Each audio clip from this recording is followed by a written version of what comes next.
성가대 찬양 감사드립니다.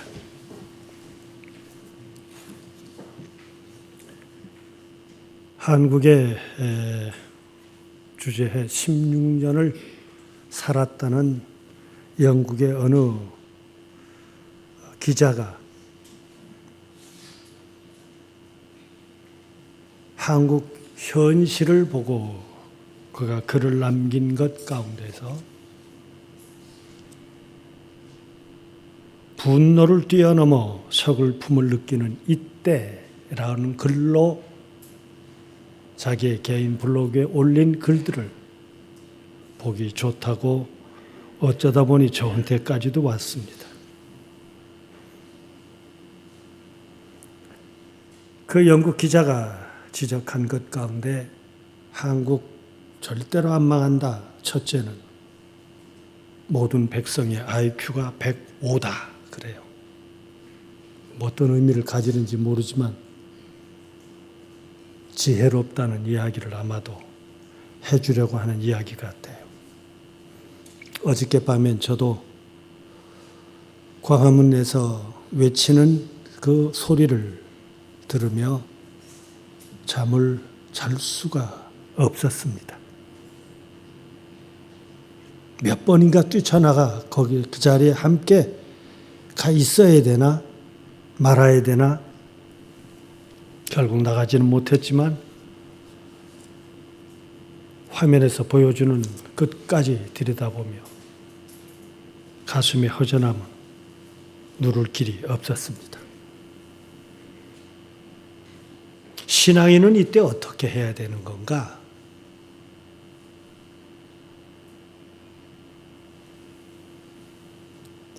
데모의 중심을 정확하게 합시다. 어느 사람이 정확하게 짚어주는 것을 보고 또 거기에 화면에 나오는 대담자로 나오는 학생들이 대답을 적어다. 지금은 누구를 물러가라, 누구를 계속해라가 아니에요. 속지 마십시오. 이 나라 살리자는 겁니다. 과연 이 나라가 살아갈 길이 뭘까? 바로 이 땅이 살고 있는 이 나라가 바로 되는 길은 우리의 예배하고도 우리의 신앙과도 절대 무관한 것이 아닙니다. 이 땅이 바로 살기 위해서 어떻게 살아야 될까 믿는 사람들이 무엇을 외치고 무엇을 향하고 무엇을 실천할까? 저는 올해 초입니까? 이젠 제 목회 생활도 정돈을 하며 오늘 우리 교회 교인들이 보고 들으며 지켜지기를 바라는 의미에서 우리 교단의 가장 어른이신 김재준 목사님, 그가 은혜 여신도들에게 써서 주었다는 당신의 친필을 우리 교회 로비에 창이 넓은 데다가 당신의 글을 썬틴지를 붙이고 각인해서 오려냈어요. 생명, 평화, 정의. 우리 스승이신 장공 선생님은 이것이 바로 신앙이다. 우리에게 주어진 말이지. 오늘 너와 나에게도 그 세 단어 앞에서 과연 내 삶이 나 혼자가 아니라 함께 살자는 거냐?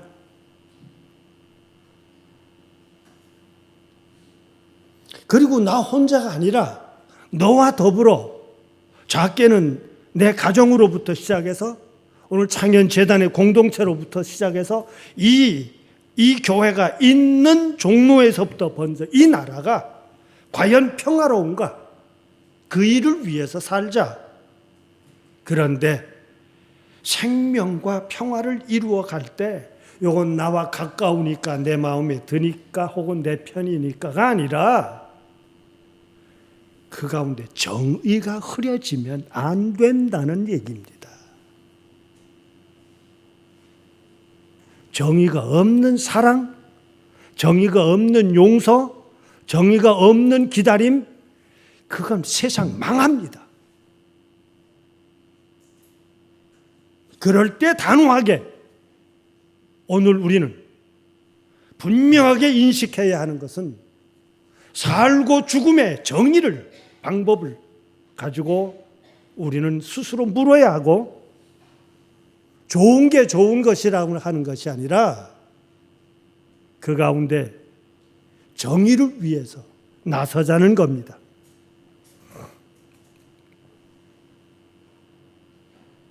그러기에 오늘 우리들의 예배는 11달이 되면 다음 또 주일이 추수감사절이니까 아마 머릿속에 교우들이 내가 뭘 드리지? 혹은 더 정난하게 표현하면 나 얼마 드리지? 포기하십시오. 그게 중요하지 않습니다. 오늘 왜 예배를 드립니까? 아마 우리 장혁 집사님이 까칠하다는 게 바로 이런 점일 거예요. 그죠? 까칠하십시다. 왜 예배를 드립니까? 도대체 무엇을 위해서 우리의 예배를 드립니까? 그래서 무엇 하자는 겁니까? 이 답을 얻어야 오늘 우리 교회가 함께 모여 예배 드리는 것이 진정한 예배가 될 것입니다. 결코 오늘 우리의 삶이 편안하지 않습니다. 너와 나의 가슴 속에 아직도 수많은 어려움들이, 모자람들이, 슬픔들이, 한숨들이 있습니다. 그럼에도 불구하고 신앙인 너와 나를 향해서 신앙의 선배들이 요구한 것이 뭡니까? 항상 기뻐하라, 쉬지 말고 기도하라, 범사에 감사하라. 됩니까? 되더냐고요. 어려운 가운데서도 분노와 서글픔을 뛰어넘으면서 기뻐할 수 있고 쉬지 않고 기도할 수 있고 범사에 감사할 수 있다고 하는 것은 이건 전혀 다른 삶입니다. 신앙인의 차원은 어려움이 없음이 아니라 그 어려움이 있음에도 불구하고 그 어려움을 피하는 것이 아니라 그 모든 어려움을 겪고 담당하고 끌어안은 채 아직도 되지 않은 채 여전히 그 모든 것이 해결된 세상을 향해서 끌고 나가고 밀고 나가고 견디어 나가는 것, 이것이 바로 신앙이기 때문에, 그러기 때문에 오늘 우리들은, 신앙인들은 오해를 받습니다. 현실성이 없는 거 아니냐고. 현실에 어쩌면 그것은 맞지 않을 수 있습니다. 아니, 세상의 눈으로 보면 맞지 않아요. 어떻게 찬송을 부릅니까? 지금 어떻게 기도하고 있습니까? 어떻게 예배 자리에 그들끼리만 모여 있습니까? 그래서 오늘 신앙인들에게 수없이 반복하며 요구되고 있는 것은 세월을 아끼십시다. 우리가 잘못되지는 자리에서부터, 그릇 까는 자리에서부터 옳은 길로 가기 위해서 어떻게 행할 것에 대해서 주의하며 지혜 있게 행하자고 얘기합니다. 너무나도 평범한 얘기요, 교리적이고 원칙적인 이야기가 될는지 모르지만 바울은 당시에 교인들을 향해서 여러분 지혜 없는 자처럼 살지 마십시오 그래요. 여러분 어리석은 자 되지 마십시오. 술 취하고 방탕하지 마십시오. 교회가 해야 되는 것은 착하다, 바르다가 중요한 것이 아니라 여기에 분명한 핵심이 있는데 주의 뜻이 무엇인지를 이해하십시오. 요즘 교회로서의 가장 어리석은 짓 하는 것 중 하나가 바로 성서를 잊어버린 거예요. 하나님이 뭘 원하시는지, 주님께서 뭘 원하시는지, 아니 그 앞에 나는 어떻게 살아야 되는지, 지금 내 어려운 가운데서 무엇을 해야 될까 하는 것을 제대로 찾아가지 못합니다. 다 잘 되기 바라고, 넉넉하기 바라고, 비싸기 바라고, 높아지기 바라고, 위로받기 바라고요. 위로를 드리겠습니다. 잘 되는 것, 바르게 되는 말씀을 드리겠습니다. 제 얘기가 아니라 사도 바울은 모든 신앙인을 향해서 성령 충만함을 받으라 하는 얘기를 했습니다. 이 성령 충만함이라고 하는 것을 요즘 우리가 가지고 있는 흔히 말하는 교회들이, 신앙인들이 말하는 성령 아니에요. 어쩌면 나까지도 하늘의 진리를 위해서 그것을 모두 놓을 수 있는 것, 이 변화가 바로 성령의 역사입니다. 하도 교회가 성령의 역사, 신비한 얘기를 하니까 보다 못했던 요한은 우리가 이 시간까지 흔히 익숙하게 듣지 못한 새로운 단어를, 표현을 씁니다. 진리의 영이라는 말을 써요. 제가 평소 때 우리 성석 연구할 때마다 나오는 성령 받았다 그러면 어떡하라고요? 오종자 권사님 좀 크게 말씀해 보세요. 성령 받았다 그러면 축하해 주라고. 그리고 그 다음 이제는 정확하시네. 꼬라지를 보라고. 그랬더니 목사님 좀 쌍스러워요. 그랬더니 오 권사님은 훨씬 더 거룩하네. 꼴을 보라고. 살아가는 모습을 보세요. 요한은 예수님의 메시아를 고백하는 수많은 교회들이 다 영을 받았다고 변하고 나서는 모습을 보고 진리의 영이냐 하고 묻습니다. 너 지금 진리의 영 맞아? 진리의 영이 있다면 두 가지의 특징이 있는데, 그는 요한복음 16장 13절에서 너희를 모든 진리 가운데로 인도하시리니 그가 스스로 말하지 않고, 그가라는 것이 바로 성령 받았다는 사람, 지멋대로 말하지 않고 하는 얘기예요. 그럼 누구의 말을 합니까? 성서로부터 받은 이야기를 하는 거예요. 하나님으로부터 받은 말을 하라고, 예수님으로부터 받은 말을 하라고요. 교회에 지난 6,000년 동안 내려오면서 수많은 거짓과 더불어 싸웠던 속에서 지금도 지켜가야 할 그 말씀을 가지고 하라고요.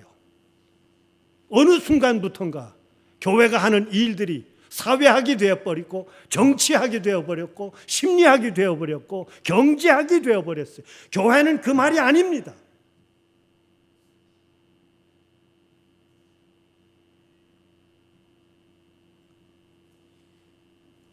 오직 요한의 얘기입니다. 들은 것을 말하며, 그 다음 대목 두 번째가 뭔지 아세요?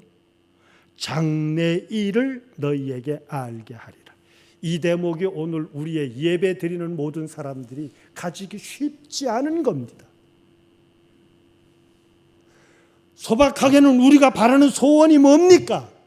지금은 이루어지지 않았지만 이루어지기를 바라는 그것이 뭡니까? 그 대목 앞에 이것이 과연 하나님의 뜻대로, 이것이 과연 하나님께서 나로 하여금 이 세상을 살게 하신 이유이고, 그것이 나로 하여금 지금까지 겪었던 수많은 경험들 속에서 이제 새롭게 하늘의 뜻대로 남은 삶을 살아가게 만드는 것, 그게 장래 일이에요. 성령의 사람, 바로 이 대목의 차이가 납니다.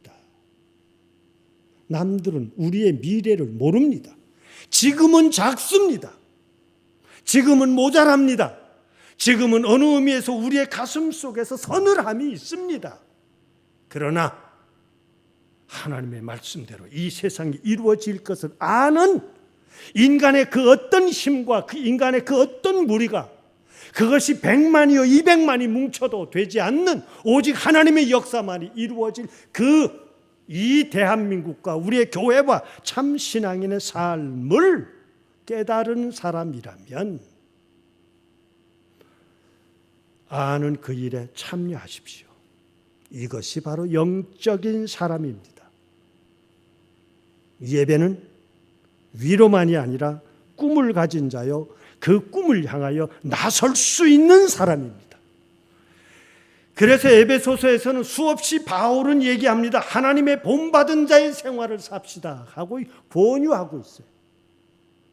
하나님의 본을 받은 사람. 그리고는 아주 구체적으로 기록하고 있는 것이 5장에서 계속 내려갑니다. 거짓을 버리십시오. 이웃과 더불어 참말을 합시다. 화가 나더라도 해저물 때까지는 품지 마십시오. 다시는 도둑질하지 마십시오. 구제하도록 힘쓰십시다. 선한 일을 하십시다. 더러운 말은 입 밖에도 내지 맙시다. 덕을 세우고 선한 말을 하고 듣는 자에게 은혜가 되도록 합시다. 악독하고 노하고 분내고 떠들고 비방하는 악의와 함께 다 버리며 친절과 용서와 하나님 그리스도 안에서 하듯 오늘 우리는 하나님의 자녀같이 본받는 자가 됩시다고 요구하고 있어요.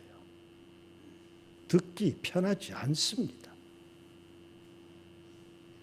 문제는 이것이 듣기 편하지 않다는 거예요. 장래 일을 기억하기 위해서 오늘 내가 손해보는 것 같으면서도 그 일을 이루어내도록 오늘 우리가 해야 될 성령의 사람들이라면 지금을 그렇게 살자는 것을 강조하고 있습니다. 그런데 오늘 우리 그렇게 살다가는 교우들의 가슴 속에 남아있는 하나의 질문이 있어요.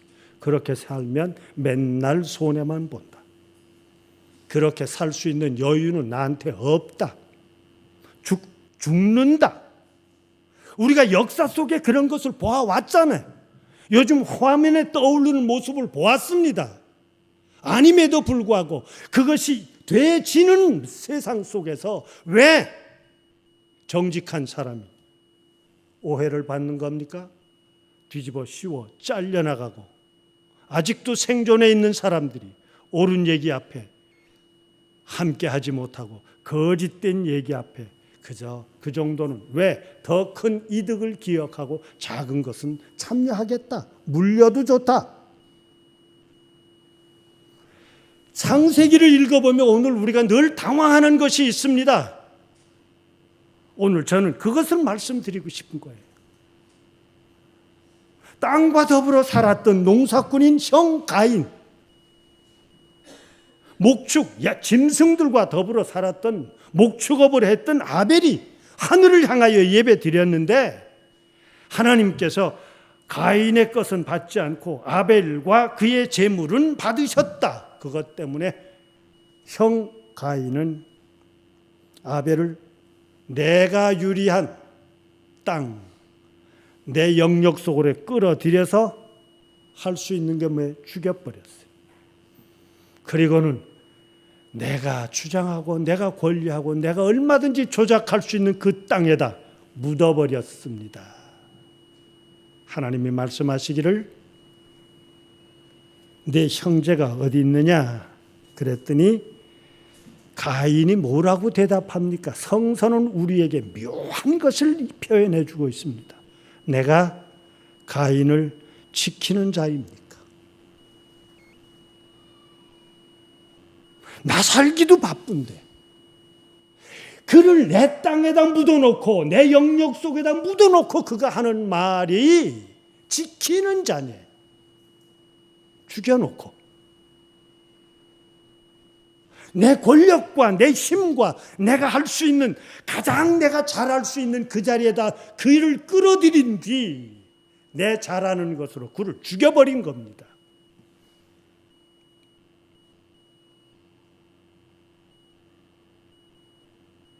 그리고는 하늘이 말합니다.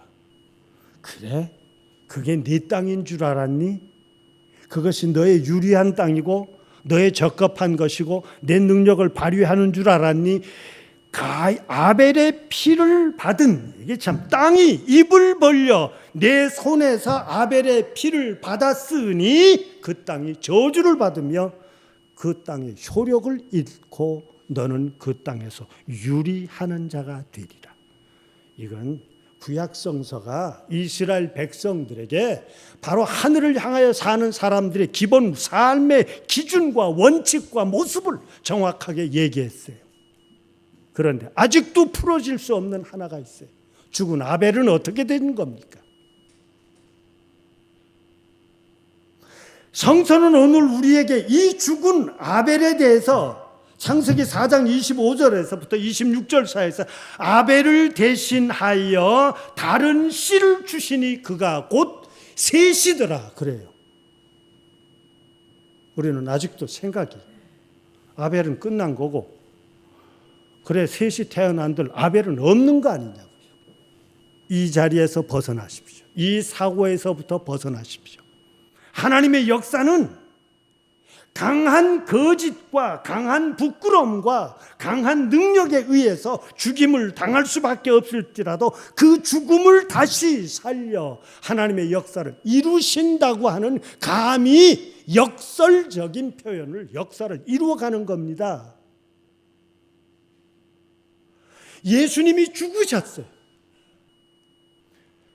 정치적인 거짓에 의해서 죽고 종교적인 거짓에 의해서 죽었습니다. 아벨이 죽은 거예요. 하나님의 뜻에 맞는 자, 하나님께서 그 예배를 받아들일 수 있는 자는 죽었습니다. 그러나 그 무덤으로부터 부활의 역사가 일어섰던 것, 그것은 누구도 손댈 수 없는 셋이에요. 묘하게도 성서는 계속 내려가면 셋은 워낙 본 발음은 쉿인데 놓다, 두다 혹은 약속을 거기다 두다는 것인데 이 셋의 후예를 통해서 그 자식 에노스는 여호와의 이름을 불렀더라. 바로 이것이 중요한 거예요. 오늘 우리의 예배의 중심도 하나님의 이름을 부르는 거예요. 하나님의 이름을 찬송하는 거예요. 하나님의 이름을 내 삶 가운데 모시는 거예요. 그리고 그 뜻을 이루어가는 것입니다. 바울은 이것을 다른 말로 표현했습니다. 나는 죽고 내 안에 그리스도가 산다. 이것이 바로 아벨은 세상에서 가인에 의해서 죽을런지 몰라도 하나님께서는 그 죽은 아벨 너와 나를 다시금 내 안에서 셋을 살려 하나님을 의지하게 만든다고 하는 역사입니다. 이 변화가 뭐예요? 이게 바로 성령의 역사입니다. 우리 고대사를 봐도 곰과 호랑이가 굴 속에 들어갔다고 그러죠. 그래서 무슨 100일 동안 마늘과 쑥을 먹었다는 얘기를 많은 학자들이 말하는 게 있어요. 이 죽음이라고 하는 것, 굴이라고 하는 것은 새로운 존재가 태어나고 다른 존재로 탈바꿈할 수 있는 자궁, 하나의 통과, 의례라고 얘기한다면 기독교가 감히 말하고 있는 것은 뭡니까? 의인은 죽습니다. 그러나 그 죽음은 하늘이 살려주며 다른 이름을 불러내는데 나는 죽고 내 안에 그리스도가 산다는 이 놀라운 변화가 바로 성령의 사람들입니다. 오늘 우리들 답답하고 약하고 모자랍니다. 그러나 지금도 우리를 세상을 살게 하신 하나님의 뜻이 있습니다. 이 뜻을 깨닫고 산다면 오늘 이 나라가 되어야 될 길, 그리고 이 나라와 이 민족을 위해서, 이 교회를 위해서, 복음을 위해서 우리가 어떻게 해야 할 것을 너와 나 하나님께서 원하신 그것을 깨달읍시다. 이것을 깨닫고 함께 가자는 것이 우리의 공동체인 교회입니다. 회개하라. 천국이 가까이 왔다. 회개로부터 천국으로 모든 일에 참여하게 하는 것이 하늘의 초청이요 주님의 초청이요 우리가 가야 할 것입니다. 주님은 이렇게 함께 사는 그들을 향해서 천국은 너희들의 것이다. 너희가 위로받을 것이고 너희들의 복받을 것이고 너희가 땅에 거루한 모든 것 속에서 살 것이다. 배나도 받을 것이다 하며 주님이 약속하셨던 것처럼 오늘 우리의 예배는 또 한 주간의 삶 속에 하늘나라를 품고 되어야 하는 그 희망과 소망을 가지고 각자의 자기의 사는 그 자리에 가서 하늘의 선교사로, 하늘의 사람으로, 하나님께서 본이 되어 주심으로 십자가에서 당신이 인간이 되시고 그 인간이 인간의 악에 의해서 죽으면서도 끝이 되지 않은 새로운 역사를 이루어내시지 하늘의 역사를 일궈가며 사는 청년의 식구들이 되시기를 기원합니다. 기도합시다. 하나님, 성령의 예배가 무엇인지를 생각해 보았습니다. 왜 하나님께서 사랑하는 사람이 이 땅에서 죽어야 되는지도 보았습니다. 그러나 그 죽음은 끝이 아니라 하나님께서 새로운 생명으로 드러내 하늘의 역사를 이루어감을 보았습니다. 오늘 우리의 제단이 하나님의 말씀에 온전히 바로 서는 제단 되게 하여 주옵시며 이 시간 예배 드리고 이 예배에 참석하며 이 말씀을 깨달은 오늘 우리들이 그 아픔의 자리에, 그 눈물의 자리에, 그 한숨의 자리에, 그 고통의 자리에 한가운데 있을지라도 하늘의 뜻을 깨달으며 살아갈 수 있는 저희들 되게 하여 주옵소서. 성령이여 도와주시옵소서. 성령이 함께하여 주시옵소서. 그리스도이신 예수님의 이름으로 기도드리옵나이다. 아멘.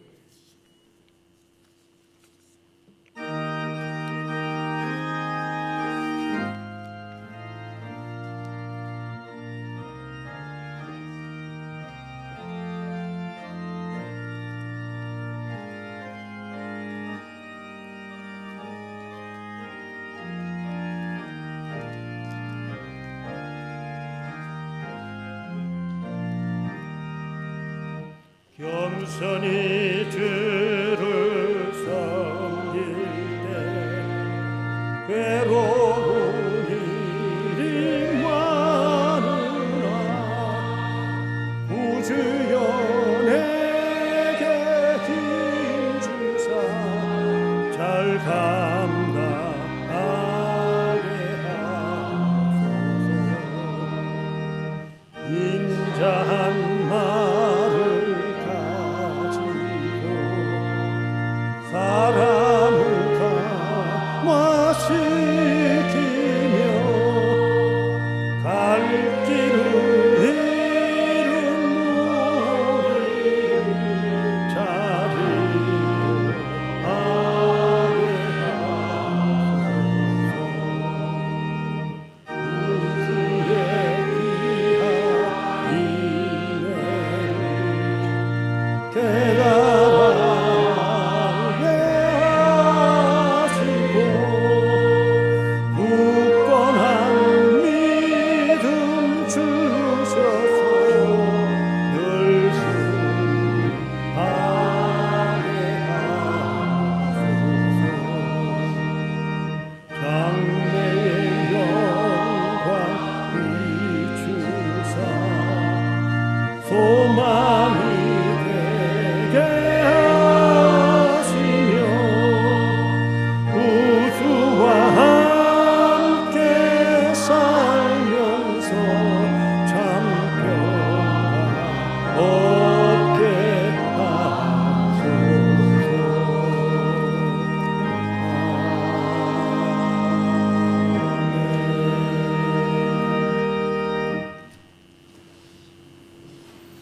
세상과 이 일터와 가정을 향해 가기 위해 머리 숙인 교우들 사도 바울의 말씀으로 권면드립니다.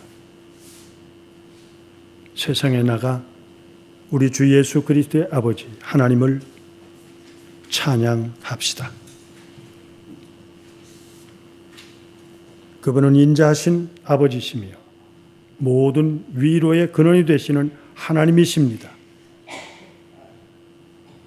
당신이 어떤 환난을 당할지라도 하나님은 위로해 주실 것입니다. 이제 하나님의 위로를 깨닫고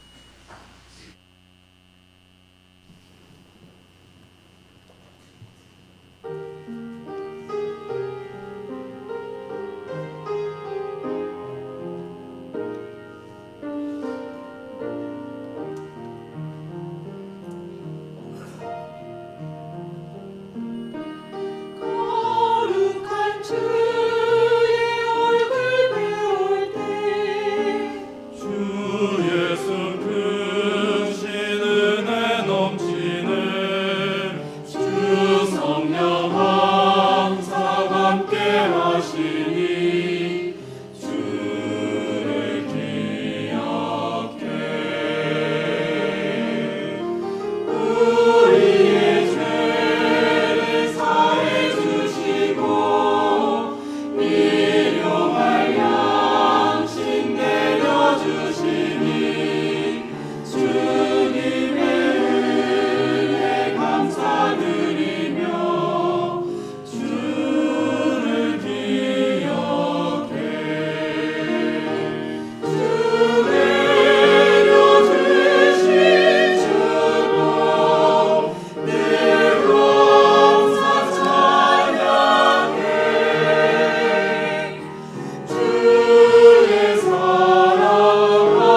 성가대 찬양 감사드립니다.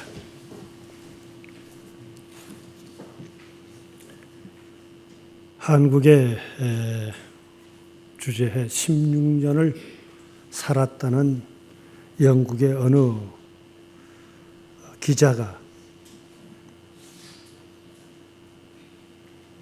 한국 현실을 보고 그가 글을 남긴 것 가운데서 분노를 뛰어넘어 서글픔을 느끼는 이때라는 글로 자기의 개인 블로그에 올린 글들을 보기 좋다고 어쩌다 보니 저한테까지도 왔습니다. 그 영국 기자가 지적한 것 가운데 한국 절대로 안 망한다. 첫째는 모든 백성의 IQ가 105다. 그래요. 어떤 의미를 가지는지 모르지만 지혜롭다는 이야기를 아마도 해주려고 하는 이야기 같아요. 어저께 밤엔 저도 광화문에서 외치는 그 소리를 들으며 잠을 잘 수가 없었습니다. 몇 번인가 뛰쳐나가 거기 그 자리에 함께 가 있어야 되나 말아야 되나 결국 나가지는 못했지만 화면에서 보여주는 끝까지 들여다보며 가슴이 허전함은 누를 길이 없었습니다. 신앙인은 이때 어떻게 해야 되는 건가?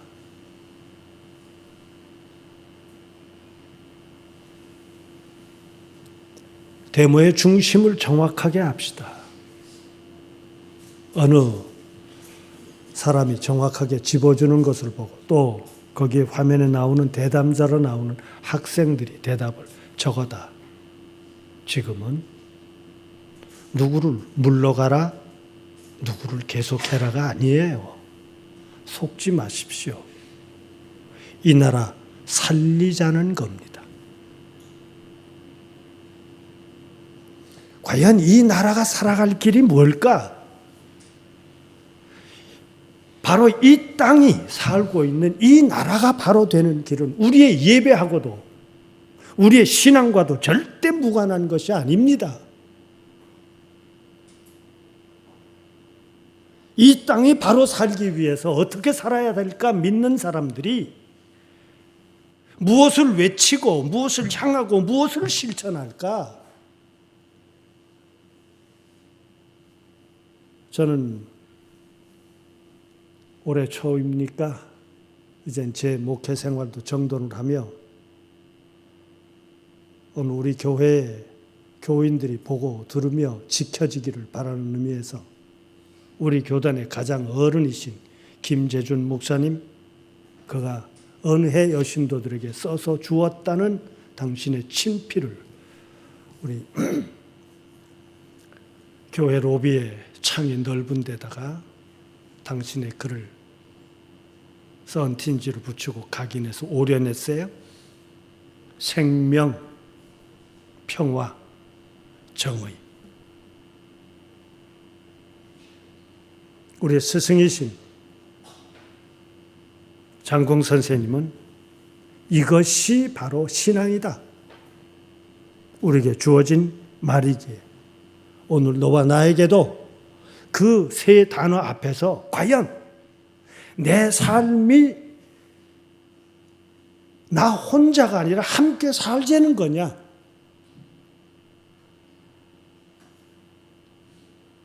그리고 나 혼자가 아니라 너와 더불어 작게는 내 가정으로부터 시작해서 오늘 창현재단의 공동체로부터 시작해서 이 교회가 있는 종로에서부터 번져 이 나라가 과연 평화로운가?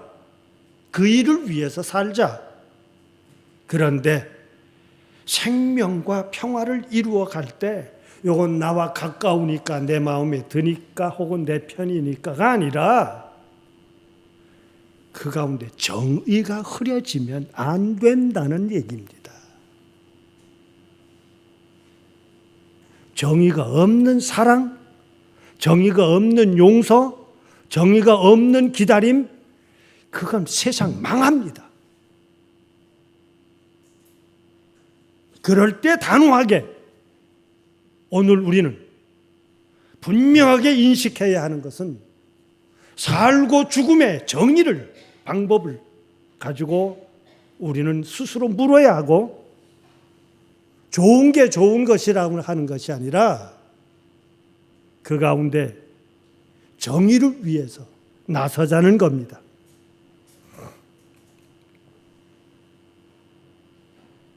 그러기에 오늘 우리들의 예배는 11달이 되면 다음 또 주일이 추수감사절이니까 아마 머릿속에 교우들이 내가 뭘 드리지? 혹은 더 적나라하게 표현하면 나 얼마 드리지? 포기하십시오. 그게 중요하지 않습니다. 오늘 왜 예배를 드립니까? 아마 우리 장혁 집사님이 까칠하다는 게 바로 이런 점일 거예요. 그죠? 까칠하십시다. 왜 예배를 드립니까? 도대체 무엇을 위해서 우리의 예배를 드립니까? 그래서 무엇 하자는 겁니까?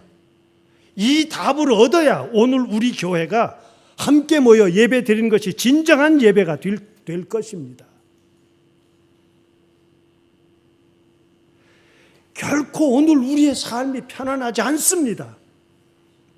너와 나의 가슴 속에 아직도 수많은 어려움들이, 모자람들이, 슬픔들이, 한숨들이 있습니다. 그럼에도 불구하고 신앙인 너와 나를 향해서 신앙의 선배들이 요구한 것이 뭡니까? 항상 기뻐하라, 쉬지 말고 기도하라, 범사에 감사하라. 됩니까? 되더냐고요. 어려운 가운데서도 분노와 서글픔을 뛰어넘으면서 기뻐할 수 있고 쉬지 않고 기도할 수 있고 범사에 감사할 수 있다고 하는 것은 이건 전혀 다른 삶입니다. 신앙인의 차원은 어려움이 없음이 아니라 그 어려움이 있음에도 불구하고 그 어려움을 피하는 것이 아니라 그 모든 어려움을 겪고 담당하고 끌어안은 채 아직도 되지 않은 채 여전히 그 모든 것이 해결된 세상을 향해서 끌고 나가고 밀고 나가고 견디어 나가는 것, 이것이 바로 신앙이기 때문에, 그러기 때문에 오늘 우리들은, 신앙인들은 오해를 받습니다. 현실성이 없는 거 아니냐고.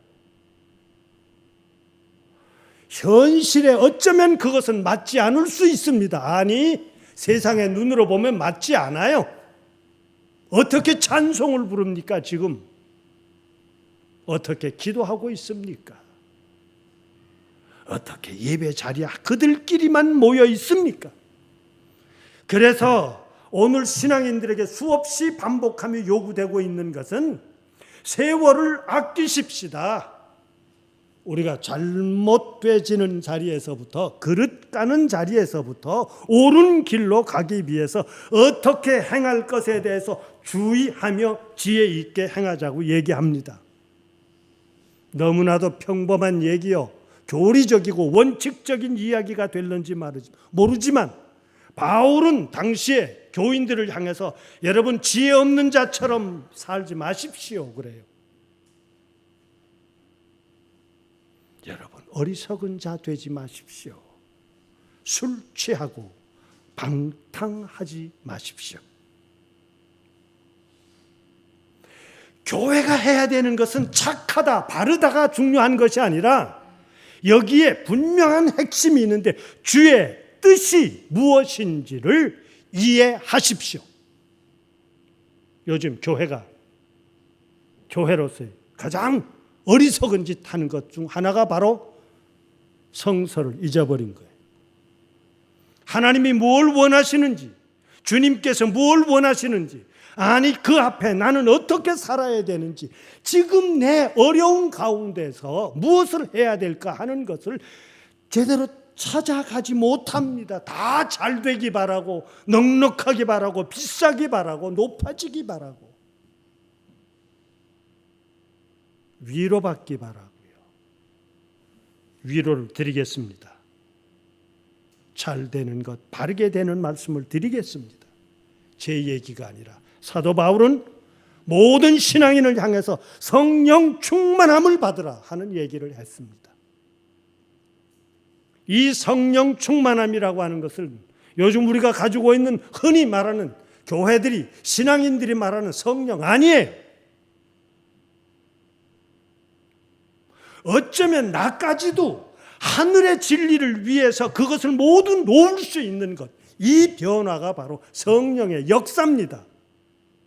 하도 교회가 성령의 역사, 신비한 얘기를 하니까 보다 못했던 요한은 우리가 이 시간까지 흔히 익숙하게 듣지 못한 새로운 단어를, 표현을 씁니다. 진리의 영이라는 말을 써요. 제가 평소 때 우리 성석 연구할 때마다 나오는 성령 받았다 그러면 어떡하라고요? 오종자 권사님 좀 크게 말씀해 보세요. 성령 받았다 그러면 축하해 주라고. 그리고 그 다음 이제는 정확하시네. 꼬라지를 보라고. 그랬더니 목사님 좀 쌍스러워요. 그랬더니 오 권사님은 훨씬 더 거룩하네. 꼴을 보라고. 살아가는 모습을 보세요. 요한은 예수님의 메시아를 고백하는 수많은 교회들이 다 영을 받았다고 변하고 나서는 모습을 보고 진리의 영이냐 하고 묻습니다. 너 지금 진리의 영 맞아? 진리의 영이 있다면 두 가지의 특징이 있는데, 그는 요한복음 16장 13절에서 너희를 모든 진리 가운데로 인도하시리니 그가 스스로 말하지 않고, 그가라는 것이 바로 성령 받았다는 사람이 지멋대로 말하지 않고 하는 얘기예요. 그럼 누구의 말을 합니까? 성서로부터 받은 이야기를 하는 거예요. 하나님으로부터 받은 말을 하라고, 예수님으로부터 받은 말을 하라고요. 교회에 지난 6,000년 동안 내려오면서 수많은 거짓과 더불어 싸웠던 속에서 지금도 지켜가야 할 그 말씀을 가지고 하라고요. 어느 순간부터인가 교회가 하는 일들이 사회학이 되어버렸고, 정치학이 되어버렸고, 심리학이 되어버렸고, 경제학이 되어버렸어요. 교회는 그 말이 아닙니다.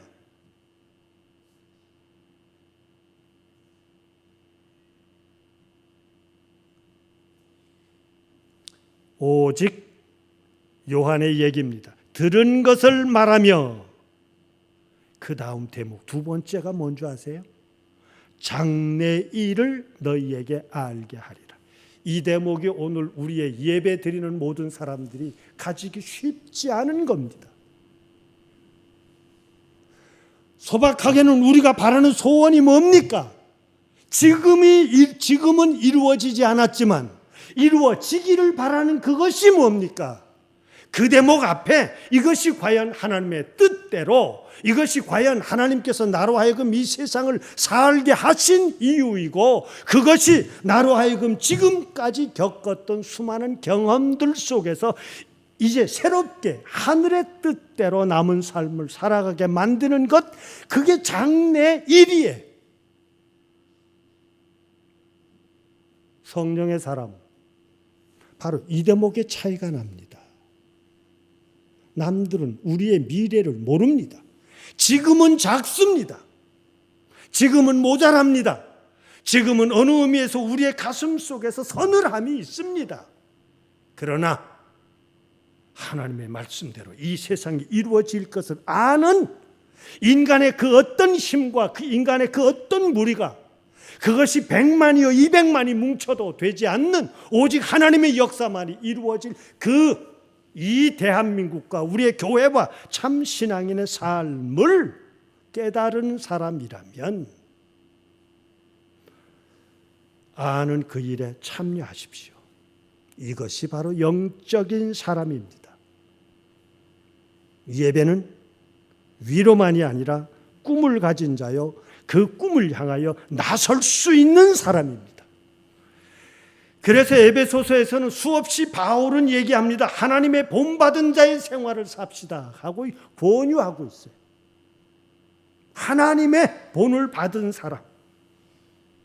그리고는 아주 구체적으로 기록하고 있는 것이 5장에서 계속 내려갑니다. 거짓을 버리십시오. 이웃과 더불어 참말을 합시다.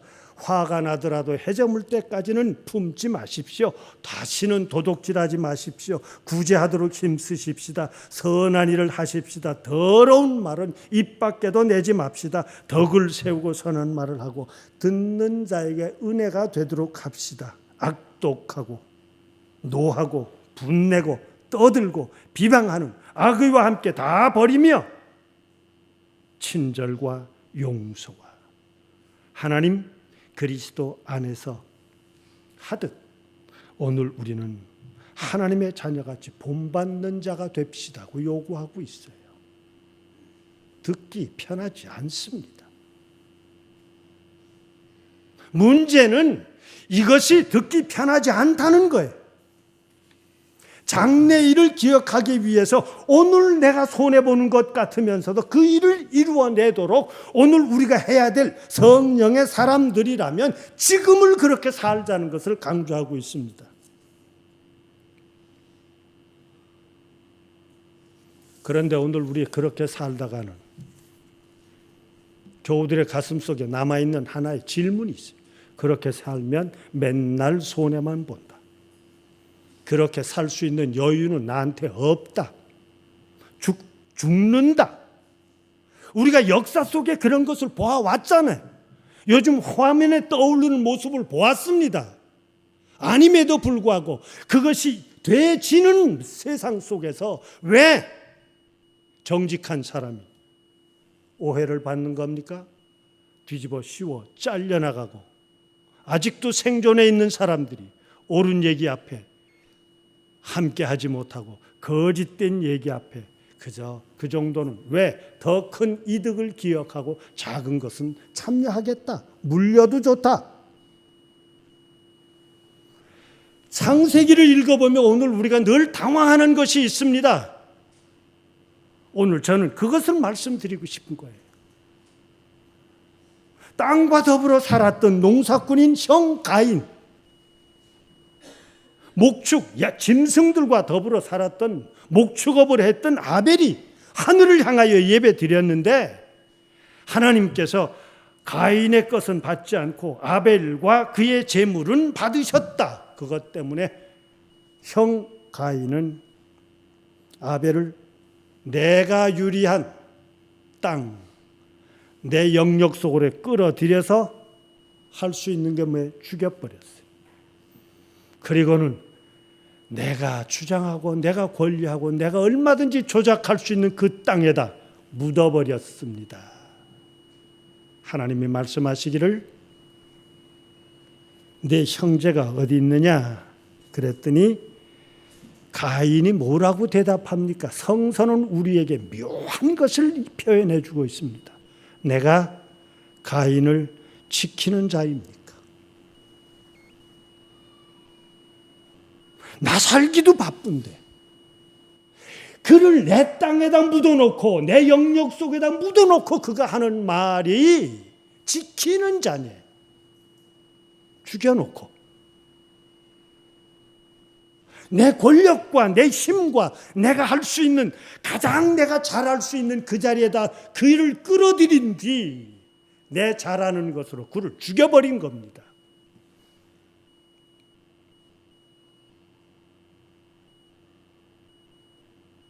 그리고는 하늘이 말합니다. 그래? 그게 네 땅인 줄 알았니? 그것이 너의 유리한 땅이고 너의 적합한 것이고 내 능력을 발휘하는 줄 알았니? 아벨의 피를 받은 이게 참 땅이 입을 벌려 내 손에서 아벨의 피를 받았으니 그 땅이 저주를 받으며 그 땅의 효력을 잃고 너는 그 땅에서 유리하는 자가 되리라. 이건 구약 성서가 이스라엘 백성들에게 바로 하늘을 향하여 사는 사람들의 기본 삶의 기준과 원칙과 모습을 정확하게 얘기했어요. 그런데 아직도 풀어질 수 없는 하나가 있어요. 죽은 아벨은 어떻게 된 겁니까? 성서는 오늘 우리에게 이 죽은 아벨에 대해서 창세기 4장 25절에서부터 26절 사이에서 아벨을 대신하여 다른 씨를 주시니 그가 곧 셋이더라 그래요. 우리는 아직도 생각이 아벨은 끝난 거고 그래 셋이 태어난들 아벨은 없는 거 아니냐고요. 이 자리에서 벗어나십시오. 이 사고에서부터 벗어나십시오. 하나님의 역사는 강한 거짓과 강한 부끄러움과 강한 능력에 의해서 죽임을 당할 수밖에 없을지라도 그 죽음을 다시 살려 하나님의 역사를 이루신다고 하는 감히 역설적인 표현을 역사를 이루어가는 겁니다. 예수님이 죽으셨어요. 정치적인 거짓에 의해서 죽고 종교적인 거짓에 의해서 죽었습니다. 아벨이 죽은 거예요. 하나님의 뜻에 맞는 자, 하나님께서 그 예배를 받아들일 수 있는 자는 죽었습니다. 그러나 그 무덤으로부터 부활의 역사가 일어섰던 것, 그것은 누구도 손댈 수 없는 셋이에요. 묘하게도 성서는 계속 내려가면 셋은 워낙 본 발음이 쉿인데 놓다, 두다 혹은 약속을 거기다 두다는 것인데 이 셋의 후예를 통해서 그 자식 에노스는 여호와의 이름을 불렀더라. 바로 이것이 중요한 거예요. 오늘 우리의 예배의 중심도 하나님의 이름을 부르는 거예요. 하나님의 이름을 찬송하는 거예요. 하나님의 이름을 내 삶 가운데 모시는 거예요. 그리고 그 뜻을 이루어가는 것입니다. 바울은 이것을 다른 말로 표현했습니다. 나는 죽고 내 안에 그리스도가 산다. 이것이 바로 아벨은 세상에서 가인에 의해서 죽을런지 몰라도 하나님께서는 그 죽은 아벨 너와 나를 다시금 내 안에서 셋을 살려 하나님을 의지하게 만든다고 하는 역사입니다. 이 변화가 뭐예요? 이게 바로 성령의 역사입니다. 우리 고대사를 봐도 곰과 호랑이가 굴 속에 들어갔다고 그러죠. 그래서 무슨 100일 동안 마늘과 쑥을 먹었다는 얘기를 많은 학자들이 말하는 게 있어요. 이 죽음이라고 하는 것, 굴이라고 하는 것은 새로운 존재가 태어나고 다른 존재로 탈바꿈할 수 있는 자궁, 하나의 통과, 의례라고 얘기한다면 기독교가 감히 말하고 있는 것은 뭡니까? 의인은 죽습니다. 그러나 그 죽음은 하늘이 살려주며 다른 이름을 불러내는데 나는 죽고 내 안에 그리스도가 산다는 이 놀라운 변화가 바로 성령의 사람들입니다. 오늘 우리들 답답하고 약하고 모자랍니다.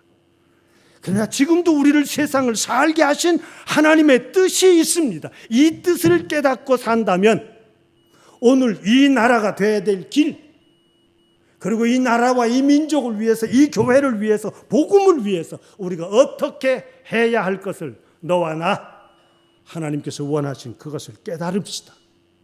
이것을 깨닫고 함께 가자는 것이 우리의 공동체인 교회입니다. 회개하라. 천국이 가까이 왔다. 회개로부터 천국으로 모든 일에 참여하게 하는 것이 하늘의 초청이요 주님의 초청이요 우리가 가야 할 것입니다. 주님은 이렇게 함께 사는 그들을 향해서 천국은 너희들의 것이다. 너희가 위로받을 것이고 너희들의 복받을 것이고 너희가 땅에 거루한 모든 것 속에서 살 것이다. 배나도 받을 것이다 하며 주님이 약속하셨던 것처럼 오늘 우리의 예배는 또 한 주간의 삶 속에 하늘나라를 품고 돼야 하는 그 희망과 소망을 가지고 각자의 자기의 사는 그 자리에 가서 하늘의 선교사로, 하늘의 사람으로, 하나님께서 본이 되어 주심으로 십자가에서 당신이 인간이 되시고 그 인간이 인간의 악에 의해서 죽으면서도 끝이 되지 않은 새로운 역사를 이루어내시지 하늘의 역사를 일궈가며 사는 청년의 식구들이 되시기를 기원합니다. 기도합시다. 하나님,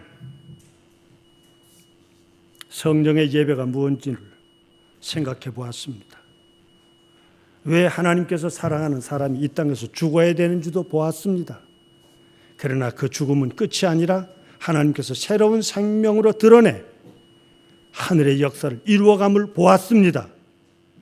오늘 우리의 제단이 하나님의 말씀에 온전히 바로 서는 제단 되게 하여 주옵시며 이 시간 예배 드리고 이 예배에 참석하며 이 말씀을 깨달은 오늘 우리들이 그 아픔의 자리에, 그 눈물의 자리에, 그 한숨의 자리에, 그 고통의 자리에 한가운데 있을지라도 하늘의 뜻을 깨달으며 살아갈 수 있는 저희들 되게 하여 주옵소서. 성령이여 도와주시옵소서. 성령이 함께하여 주시옵소서. 그리스도이신 예수님의 이름으로 기도드리옵나이다. 아멘.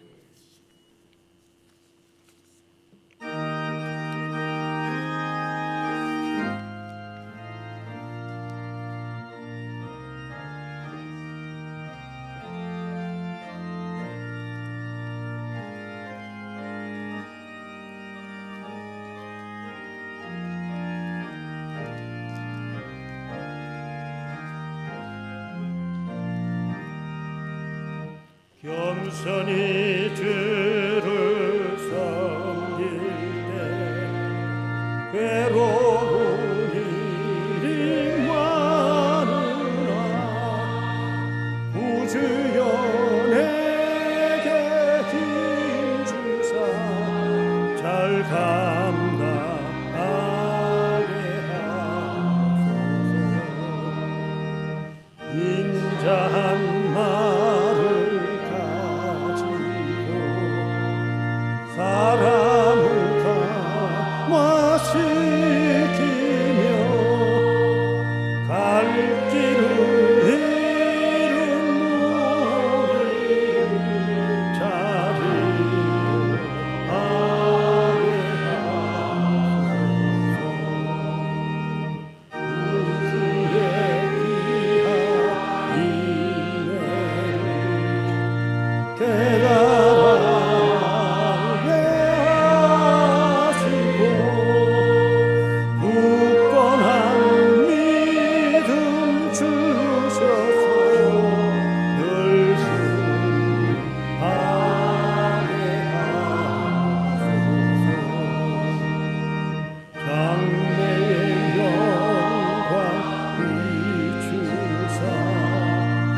소망이 되게 하시며 우주와 함께 살면서 참 평화 얻게 하소서.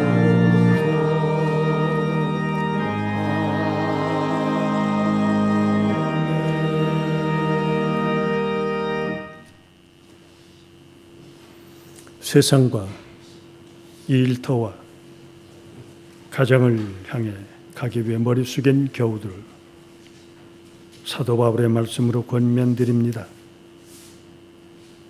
세상에 나가 우리 주 예수 그리스도의 아버지 하나님을 찬양합시다. 그분은 인자하신 아버지시며 모든 위로의 근원이 되시는 하나님이십니다.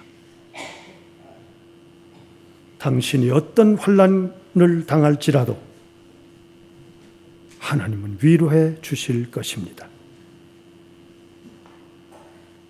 이제 하나님의 위로를 깨닫고